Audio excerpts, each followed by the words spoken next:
Hello and welcome to Teachings in Education. I am your narrator, Avella. Here we are going to look at several different teaching strategies for the kindergarten classroom. The first strategy is to have a show and tell.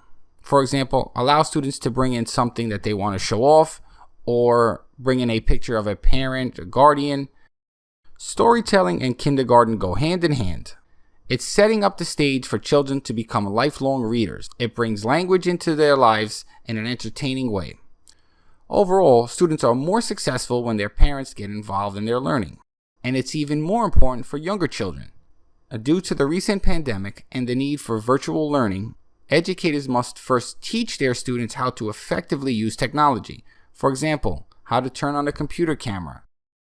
Kindergarten teachers need to find ways to engage their students more than most. Sing-along songs is an excellent teaching strategy. Children need time to play. Some of the benefits of play include increased social skills, teamwork, cooperation, and mental stimulation. When lesson planning, it's essential to focus on certain key skills. Kindergarten children need to learn the basics first, counting to 30, knowing the alphabet, recognizing shapes. Sticking to a schedule is extremely important when teaching young children. Having a daily schedule will make kids feel safe and secure.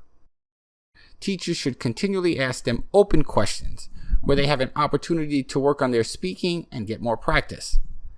Children are going to use classroom supplies. They'll waste all the teacher's pencils, papers, and crayons, so have extra supplies on hand. Put in a purchase order with your school beforehand. Don't pay out of your pocket. Cross-cutting classroom themes are great for connecting ideas between different subjects. Animal Month may be one example of a theme. For teaching mathematics, bring manipulatives into the classroom. This will help with teaching one-to-one correspondence and the counting of numbers. Perhaps the most difficult part of teaching kindergarten is controlling behavior and maintaining classroom management. Teachers must have behavior procedures in place and must have the students practice them. Teachers may group the students together and have them rotate between learning centers. Formative assessments are a non-threatening way to check for student understanding. Younger students will have shorter attention spans. A quick thumbs up, thumbs down will do. Many times a lesson will finish earlier than expected. In those cases, teachers need to have a backup plan on hand. Educators should try and incorporate cooperative learning activities into their lesson planning every now and then. It's important for children to learn the values such as sharing and respect. And last but not least, make learning fun. I mean, we're talking about 5-year-old children.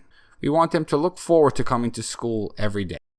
Anyway, right now I would like to say thank you for your time. Do not forget to subscribe to this channel. Please hit that like button, share this video if you can, and check the description for links to resources as well. You have a great day.